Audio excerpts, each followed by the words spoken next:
हम वकील हैं, हमारा काम ऊंची जाति के केस से चलता है, हमारा धंधा उनसे है। एक निम्न जाति के कैदी की हम मदद करेंगे ना तो ऊंची जाति में हमारी पूछ खत्म हो जाएगी, उनसे हमारी शत्रुता हो जाएगी। और पानी में रहकर मगर से बैर तो नहीं कर सकते ना, समझो। पढ़े लिखे हो ना, अपने घर वापस लौट जाओ और छोड़ दो उसके हाल पर। अब ऐसे भी वो निम्न जाति का है, बाहर रहेगा तो खाने खाने को तरसेगा, जेल के अंदर रहेगा तो आराम से रहेगा। सर बात समझने की कोशिश कीजिए। सर मैं अपनी पत्नी, बाबा, बुआ सबको नाराज करके घर से निकला हूँ सर।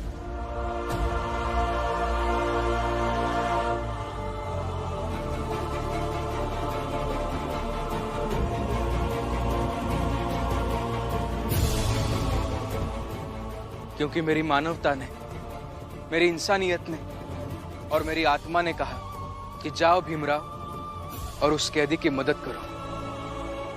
आपका धंधा क्या कहता है ये मायने नहीं रखता सर, मायने ये रखता है कि आपकी इंसानियत, आपकी मानवता और आपकी आत्मा क्या कहती है।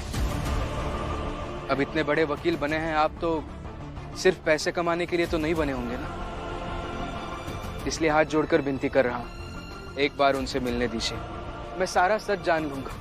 ठीक है, एक चिट्ठी लिख कर देता हूँ, उसको अदालत में दो, वहाँ से परमिशन मिलती है तो उससे ज़्यादा मैं तुम्हारी कोई मदद नहीं कर सकता। जी प्लीज सर।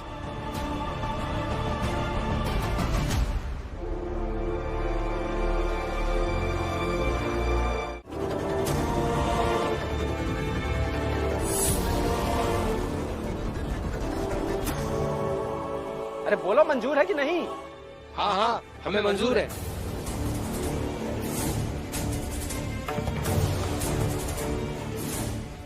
और जो भीम के समर्थक है वो भी बताएं, भीम को अगर सजा मिलेगी तो आप सब भी समर्थन में रहेंगे ना, समर्थन में?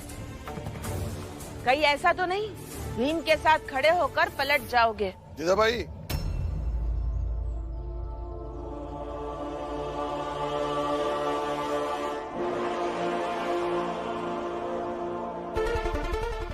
कोई नहीं पलटेगा, कोई नहीं।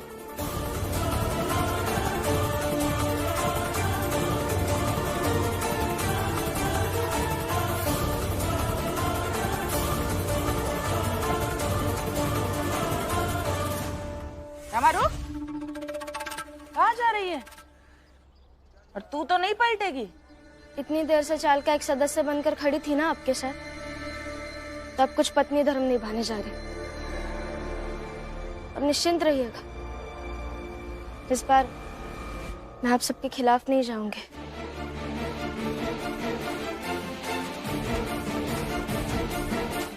इसमें कागज है जो कोर्ट से लिखवा कर लाया हूं।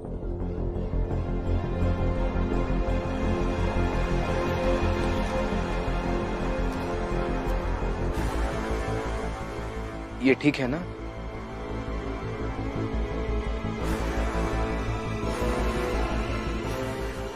सर इसमें सब कुछ साफ साफ लिखा है, तो इतना समय क्यों लगा रहे हैं?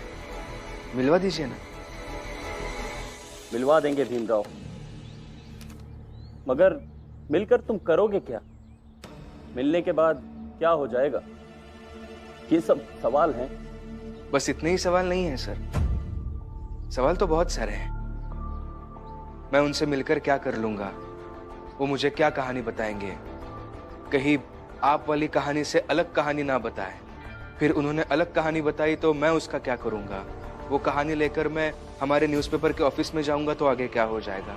या फिर कहानी बताने के बजाय उन्होंने मुझ पर वार कर दिया तो क्या होगा? क्योंकि आप तो उन्हें अपराधी मानते ही हैं।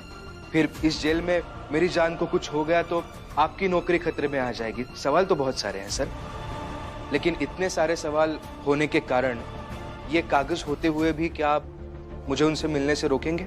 नहीं भीमराव, मिलवा तो हम तुम्हें देंगे ही, लेकिन इन सब सवालों के जवाब जानने के लिए मन व्याकुल हो रहा है। सर आप जरा शांत हो जाइए। आप बस एक बार मिलवा दीजिए ना, मैं एक बार उनसे मिल लूंगा, बात कर लूंगा, तो आपके सारे सवालों के जवाब अपने आप मिल जाएंगे। ठीक है, चलो। चलिए।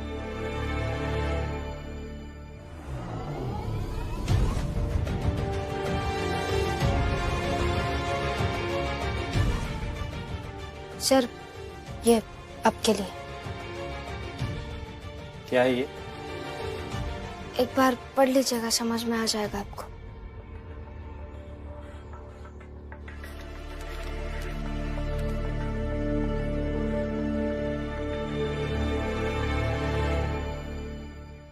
अच्छा, आज की छुट्टी की एप्लीकेशन है।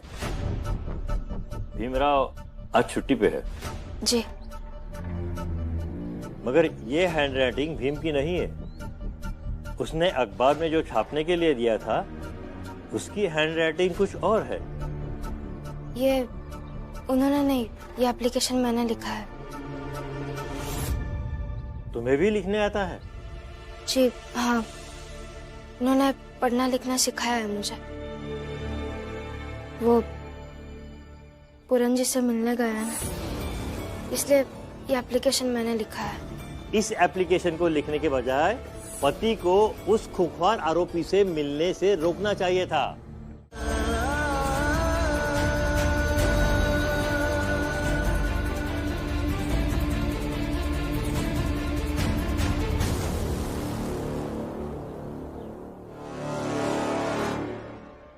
ए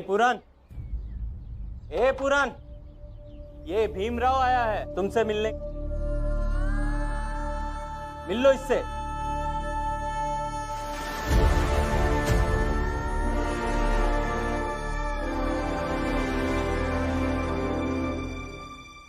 मुझे किसी से नहीं मिलना है, चले जाओ यहां से। पूरन जी, मुझे आपसे कुछ बात करनी है। मुझे किसी से कोई बात नहीं करनी है। उस दिन देखा था मैंने आपको सड़क पर, लोगों ने आपको मारा, सर नीचे झुकाने के लिए कहा, लेकिन फिर भी आपने नहीं झुकाया। तो पता नहीं क्यों, लेकिन मुझे उस दिन से लगा कि आप अपराधी नहीं हो सकते। लेकिन फिर उसके बावजूद भी आप यहाँ सजा काट रहे हैं, कैदी बने हुए हैं। तो ये कुछ समझ नहीं आ रहा है। आप अगर आपकी कहानी मुझे एक बार बता देंगे तो।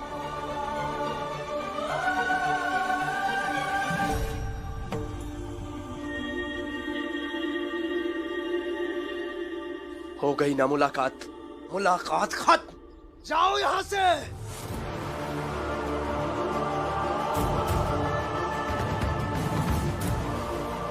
देखिए पूरन जी, मुझे वो कहानी नहीं सुननी जो सबको पता है। मुझे वो जानना है जो सच है। पर मुझे नहीं बताना है। जाओ यहां से।